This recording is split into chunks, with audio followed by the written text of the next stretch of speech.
Hello everybody and welcome to lesson 4, the drivers of information security business. Your learning objectives for this one is to explain information system security and its effect on people and businesses. Some of the key concepts: define risk management and the way organizations should approach risk management, distinguish the business impact analysis, business continuity plan, and disaster recovery plan from one another and compare them with one another.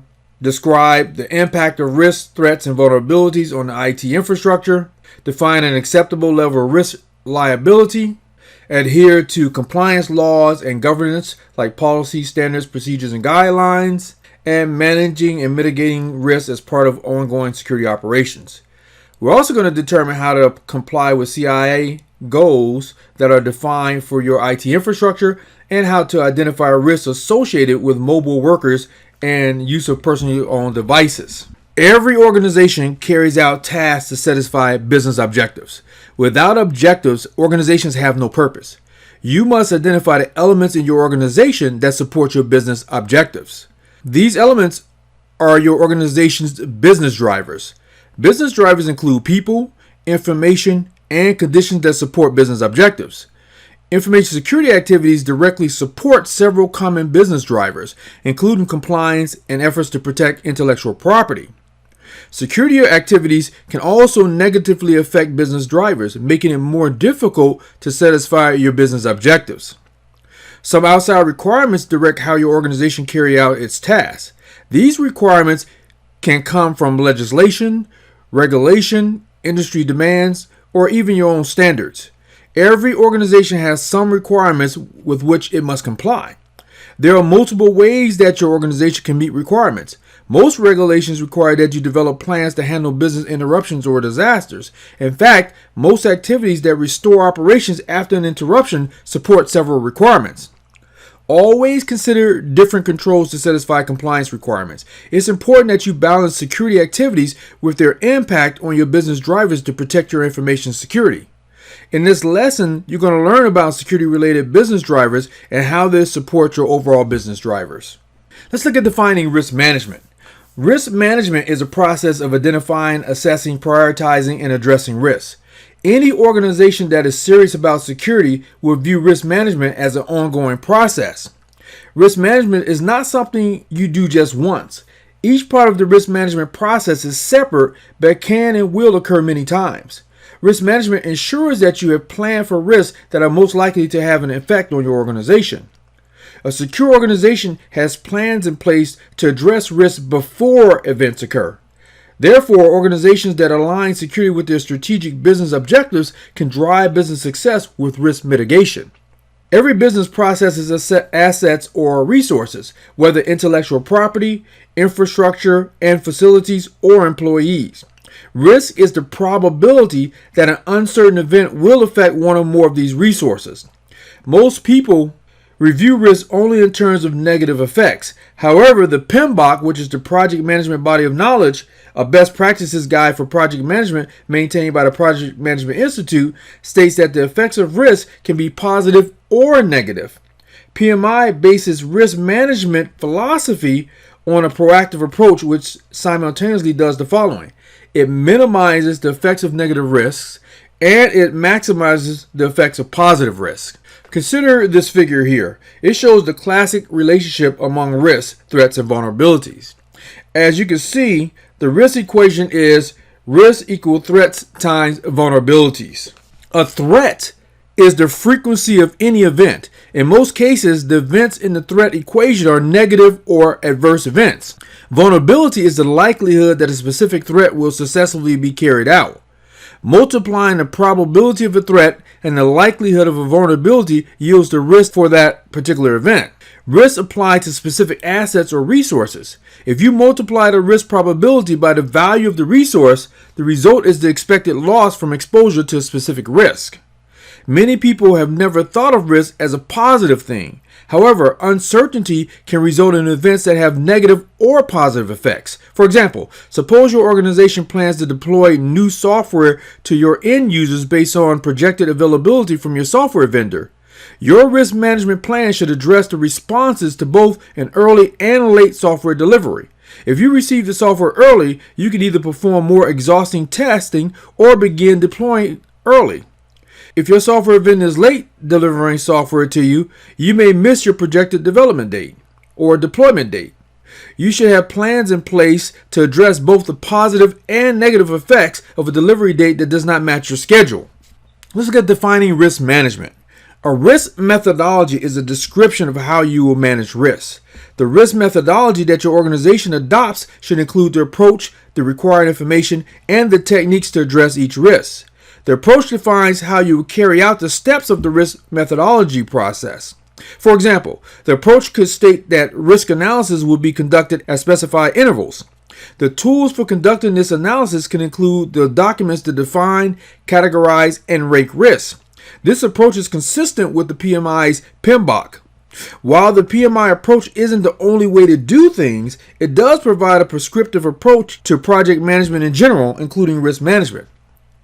The result of the risk identification process is a list of identified risks. PMI calls these lists the risk register. The risk register can contain many different types of information, but should contain at least the following. It should have a description of the risk, the expected impact if the associated event occurs, the probability of the event occurring, steps to mitigate the risk, steps to take should the event occur, and rank of the risk. Your organization's ability to respond to any risk starts with how well you identify potential risks. Be creative when asking for risk register input. Using multiple perspectives will give you a more complete response plan. You can solicit input for the risk register in several ways, including risk identification brainstorming meetings, or formal surveys, or informal polls and requests for comments, or incentive events such as lunch and learn sessions that include a forum for collecting comments and feedback. It's crucial that you ensure that you have the support of your organization's upper management. Without upper management support, you'll likely lack the authority to carry out the steps needed to develop a good risk management plan. You will enjoy the benefits of having full management support from the beginning in these risk identification activities. Don't bring in management as an afterthought. The primary focus of risk management is to preempt realized risks or threats. It's not possible to foresee and prevent every event that results in loss. That means that the likelihood still exists that any organization will encounter an event that will interrupt normal base operations. Information security requires all information to be available when any authorized users need it. You will have to develop and implement methods and techniques for protecting the organization's IT resources and ensuring that events do not interrupt normal business functions. Let's take a look at the business impact analysis. The first step in developing plans to address interruptions is to identify those business functions that are crucial to your organization. Some of your organization's activities are critical to the operation of the business, and some aren't. When an event interrupts your organization's ability to conduct operations, it's important to restore the most crucial operations first. Before you can do this, you have to identify what those functions are. A business impact analysis is a formal analysis of an organization's functions and activities that classify them as critical or non-critical. A BIA helps define a roadmap for business continuity and disaster recovery. Critical functions are required to run the business. If you cannot carry out a critical function, it causes unacceptable damage. Non-critical functions may be important, and you might miss them if they do not exist, but their absence would not stop an organization from conducting business. A BIA arranges critical activities based on importance, and it helps an organization determine which functions to restore in what order if there's a major interruption. BIAs also assist organizations with risk management and incident response planning. In the BIA, each critical function is fully described in its own section, including the description of recovery goals and requirements for each function. You can see the recovery goals and requirements in your textbook on page 116. Let's look at the BIA recovery goals and requirements, though, here in this slide. First, you have a recovery point of objective. That's measured in time, and the RPO is the maximum amount of data loss that is acceptable. Depending on the nature of the function, staff members may be able to recreate or re-enter data. RPO provides direction on how to back up data, policies on recovery, and whether loss prevention or loss correction is a better option. Next, you have the RTO, or the recovery time objective. The RTO expresses the maximum allowable time to recover the function. Many less formal recovery plans overlook the RTO. Time may be a critical factor, and specifying the requirements for recovery time helps determine the best recovery options. Next, you have business recovery requirements. These requirements identify any other business function that must already be in place for the specified recovery function to occur. Business recovery requirements help in determining the recovery sequence. And last, you have the technical recovery requirements. Technical recovery requirements define the technical prerequisites that are needed to support each critical function or each critical business function. In most cases, technical recovery requirements dictate which IT infrastructure component must be in place. Ensuring that operations and functions that are critical to an organization are able to continue is crucial to the organization's survival. The BIA will help identify not only which functions are critical, but also how quickly essential business functions must return to full operation following a major interruption. Let's look at the business continuity plan. A business continuity plan is a written plan for a structured response to any event that results in an interruption to critical business activities or functions. Performing a BIA is an important first step towards generating a BCP, in that the BIA identifies the resources for which a BCP is necessary. There is generally no reason to develop a BCP for resources that aren't crucial to an organization's survival. The BCP primarily addresses the processes, resources, equipment, and devices needed to continue conducting critical business activities when an interruption occurs that affects the business's viability. The most important part of any BCP is setting priorities, with the understanding that people always come first. There are no exceptions to that. Any plan that addresses business interruptions and disasters must place the safety and well-being of the organization's people as the highest priority. All other concerns are secondary. The order of priorities for a well-balanced BCP should be as you see here. Safety and well-being of people first. Second, continuity of critical business functions and operations, whether on-site or off-site, manual or dependent upon IT systems. And third, continuity of IT infrastructure components within the 7 domains of an IT infrastructure. You must address the needs of each category before continuing to the next category. Here are some of the elements of a complete BCP. You have your policy statement defining the policy standards, procedures, and guidelines for deployment. You have project team members with defined roles, responsibilities, and accountabilities. You have emergency response procedures and protection of life, safety, and infrastructure. You have situation and damage assessment. You have resource salvage and recovery. And you have alternate facilities or triage for short-term or long-term emergency mode of operations and business recovery. Briefly, a BCP directs all activities required to ensure that an organization's critical business functions continue with little or no interruption. Let's take a look at the disaster recovery plan. A disaster recovery plan directs the actions necessary to recover resources after disaster. A DRP is part of a BCP. It is necessary to ensure the restoration of resources required by the BCP to an available state. The DRP extends and supports the BCP by identifying events that could cause damage to resources that are necessary to support critical business functions. The BCP already contains a list of the resources necessary to support each business function. The next step in developing the DRP is to consider what could happen to each resource. A threat analysis, the first box there, involves identifying and documenting threats to critical resources. Before you can recover from a disaster, you need to consider what type of disasters are possible and what types of damage they can cause. For example, recovering from a data center fire is different from recovering from a flu epidemic. Some common threats include fire, flood, hurricane, tornado, disease, earthquake, and a whole host more. With the exception of disease, each of these threats has the potential to damage an organization's infrastructure. Next, we have impact scenarios. After defining potential threats, the next step in creating a comprehensive DRP is to document likely impact scenarios. These form the basis of the DRP. In most organizations, planning for the most wide-reaching disaster rather than focusing on smaller issues results in a more comprehensive plan. Narrowing the focus on smaller issues can result in a DRP that fails to consider a broader strategy.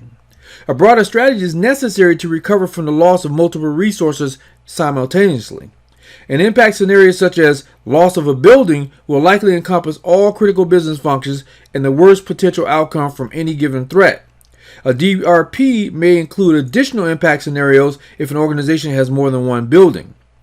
A solid DRP might also contain additional, more specific impact scenarios. For example, your plan may include a scenario that addresses the loss of a specific floor in a building. Many plans underestimate the resources necessary to move from one location to another. Don't neglect the resources necessary to execute each step of your plan. A recovery plan that fails just because you didn't have access to a truck large enough to move your equipment to an alternate site isn't a very solid plan. Third box is recovery requirement documentation. Once you complete the analysis phase, you should document the business and technical requirements to initiate the implementation phase. You will likely need access to asset information, including asset lists and their availability during a disaster. Each asset has an owner. The owner of an asset must grant access to the disaster relief team. Typically, the BCP and the DRP have team leaders who have full authority to conduct their tasks and functions to enable business continuity or recovery of business functions and operations. BCP and DRP teams typically include executive management, legal, public relations staff members, and people like that to address all aspects of internal and external communications. The asset information must already be identified and provided in the BCP, and this information must be readily available for the disaster recovery team. Finally is disaster recovery. It's important to train all personnel on the proper response to any disaster. A common mistake is for personnel to be too eager to begin the recovery process. Even though your organization has devoted substantial time and resources to developing a DRP, you must ensure that you react to the disaster, not the plan. The critical steps in responding to a disaster include ensure everyone's safety first, respond to the disaster before pursuing recovery, and follow the DRP, including communication with all affected parties. Disaster recovery is an extension of the DRP. It addresses recovering from common system outages or interruptions. A disaster is generally larger than a common outage, and the resources may not be available to enact simple recovery solutions. For example, most database management systems enable you to quickly recover the primary database from a replicated copy. However, if a disaster has resulted in the destruction of your database server computer, you have to restore the server to a stable state before you can restore the database data. A disaster may render your data center unusable, forcing you to relocate your operations. Careful planning for such a move makes it viable. Although moving your data center to another location may not sound like a major undertaking, it involves many details, which is why you should devote so much effort to planning them. You must install hardware and software, and there are network and telecommunication requirements. This slide lists several common data center options for disaster recovery. First, you have a hot site. This is a facility with environmental utilities, hardware, software, and data that closely mirrors the original data center. It is the most expensive option and least switchover time because it's ready to go. Next, you have a warm site. This is a facility with environmental utilities and basic computer hardware.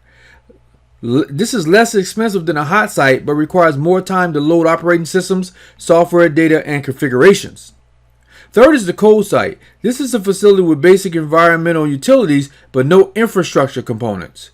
This is the least expensive option, but at the cost of the longest switchover time, since all hardware, software, and data must be loaded at the new site. And you also have a mobile site. This is a trailer with necessary environmental utilities that can operate as a warm site or a cold site. It's very flexible, fairly short switchover time, and wildly varying costs based on size and capacity. It may be to your advantage to work out a mutual aid agreement with another company whereby each organization agrees to provide backup resources in the event of a disaster. The agreement could also include after-hours access to computer resources or physical space to use as a temporary data center. Carefully examine all the requirements when consider a cooperative agreement. One of the first steps in developing comprehensive BCPs and DRPs is to fully assess the risks, threats, and vulnerabilities associated with your organization's critical resources. You can't protect your environment from every possible threat, so it's necessary to prioritize Until you know the risk, you can't know which remedies are necessary. There are many approaches to assessing risk. Each organization conducts the process in its own unique way. Instead of starting from scratch in the risk assessment process, you can use one of the many methodologies that's available. At least one of these is likely to be a good fit for your organization. Investing the time to research the various offerings can make the whole process more effective and efficient. This slide lists common risk assessment methodologies. You have the Risk Management Guide for Information Technology Systems, and you should really get to know this one. It is NIST SP 800-30. This is part of the Special Publication 800 series reports. These products provide detailed guidance of what you should consider in risk management and risk assessment and computer security. The report includes checklists, graphics, formulas, and references to U.S. regulatory issues. There's a link to it in your book on page 123. As a matter of fact, it'll link to each of these. The next is the CCTA Risk Analysis and Management Method. It's also called CRAM. CRAM is a risk analysis method developed by the UK government. Best practices of UK government organizations are the basis of the first releases of the CRAM method and tool. People around the world have used CRAM. CRAM is best suited for large organizations.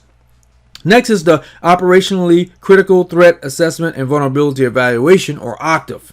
The OCTAV approach defines a risk-based strategic assessment and planning technique for security. OCTAV is a self-directed approach. There are two versions of OCTAV. You have OCTAV and OCTAV-S. OCTAV is best suited for large organizations, whereas OCTAV-S works well for organizations consisting of fewer than 100 people. And finally, you have ISO/IEC 27005. This is Information Security Risk Management, an ISO standard that describes information security risk management in a generic manner. The documents include examples of approaches to information security risk assessments and lists of possible threats, vulnerabilities, and security controls. In spite of all the best efforts, no collection of security controls is perfect. There are always some vulnerabilities for which there are no controls. The difference between the security controls you have in place and the controls you need in order to address all vulnerabilities is called the security gap.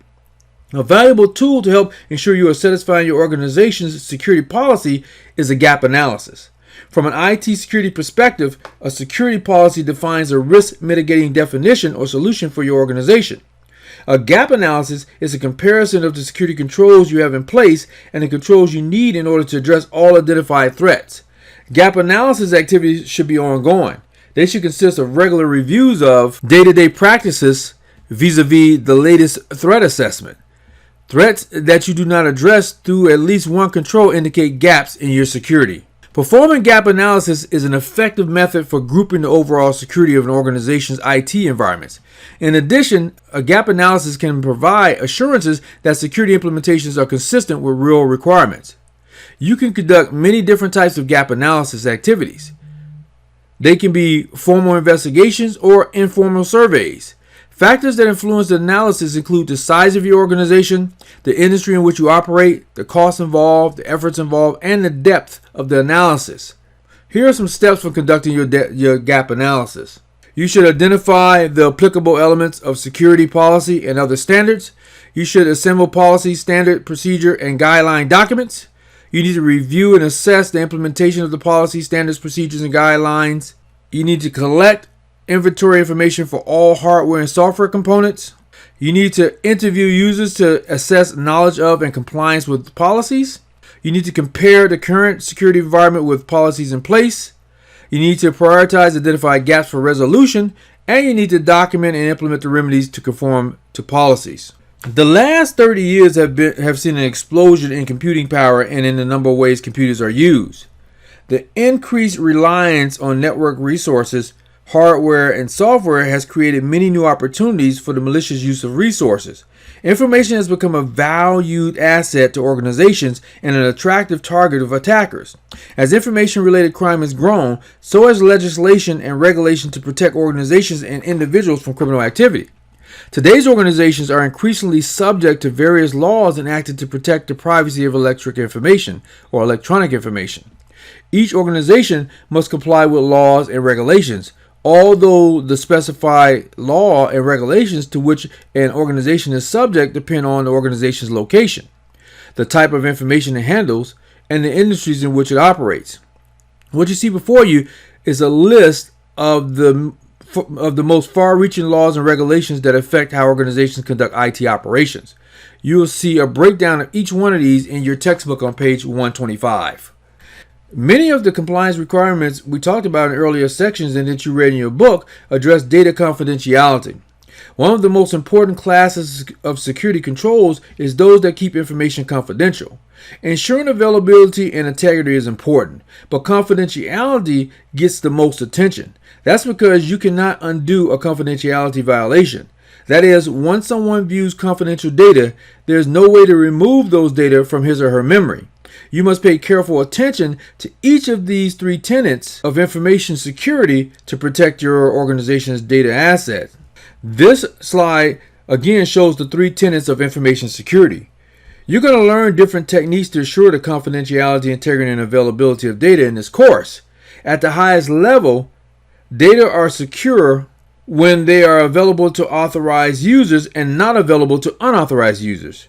You will have to cover many details before you can fully ensure your data security. Maintaining confidentiality will certainly be a recurring theme. In fact, many controls to ensure confidentiality also ensure other aspects of data security. The basic purpose of the three-pronged approach is to maintain security by preventing unauthorized use of any protected resource. Many authentication and access controls can help accomplish this task. You can see some of those controls in your book on page 128. But some of the authentication controls that you will learn about include passwords and personal identification numbers, smart cards and tokens, biometric devices, digital certificates, challenge response handshakes, Kerberos authentication, and one-time passwords. Another emerging business driver for companies and organizations is mobility. Mobility allows remote workers and employees to be connected to the IT infrastructure in almost real time. This means that speed and effective communications can help businesses increase productivity, sales, revenue, and profits. The hyper-connected mobile worker is now always on. This helps drive productivity throughout the organization. The prevalence of these mobile role warriors, such as outside sales representatives who visit clients, introduces a critical risk element for businesses, given that the point of entry into the organization's IT infrastructure is performed by the user within the user domain connecting via the workstation domain with their endpoint device. Depending on the given situation, the endpoint device can be anything from a laptop or a tablet to a smartphone. Each of these devices introduces its own risks, threats, and vulnerabilities. Mobility is the business driver that is leading businesses and organizations to adopt what they call a bring your own device or BYOD strategy. BYOD is a term that addresses employees using their personally owned devices such as a laptop computer or a smartphone for business use as well as personal use. Let's explore BYOD concerns and policy definition. The acceptance of BYOD into corporate environments and government environments has created a unique business challenge that must be solved. This challenge is based on the fact that the IT asset is owned by the employee. Regardless, that IT asset and its users must still abide by the organization's mobility, BYOD, and acceptable use policy. The elements you see before you on this slide is commonly addressed in the BYOD policy definition. First, you have data ownership. Personal data such as contacts, pictures, or emails are the intellectual property of the employee.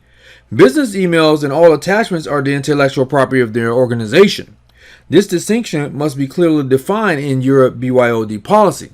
Second is antivirus management.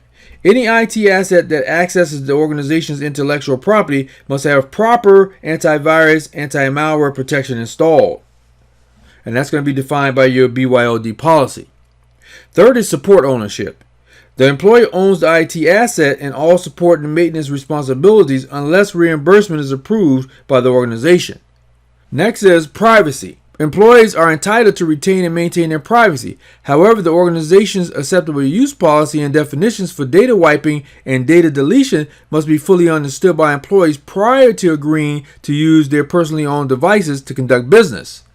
Another one is user acceptance. The employee must agree to data wiping and data deletion as required by the BYOD policy, in addition to a separation of private data versus business data. And finally is legal concern. Employee must agree to abide by the organization's policies and procedures, particularly if a legal issue or incident investigation is involved, for example, a forensics investigation. There are a few more in your book that you can read about as far as concerns and policy definition goes. Input and device security. With mobility and BYOD comes the need to enable endpoint or device security controls. I'm going to discuss endpoint device security controls that can mitigate the risks, threats, and vulnerabilities commonly associated with mobility and BYOD environments. First, we have full device encryption. This requires that laptops, tablets, and smartphones are equipped with data encryption, therefore mitigating the risk of a lost or stolen device. Remote wiping. This is where we install software that will enable organizations to initiate remote wiping of data or email in an event of loss or theft of the device. GPS is another one.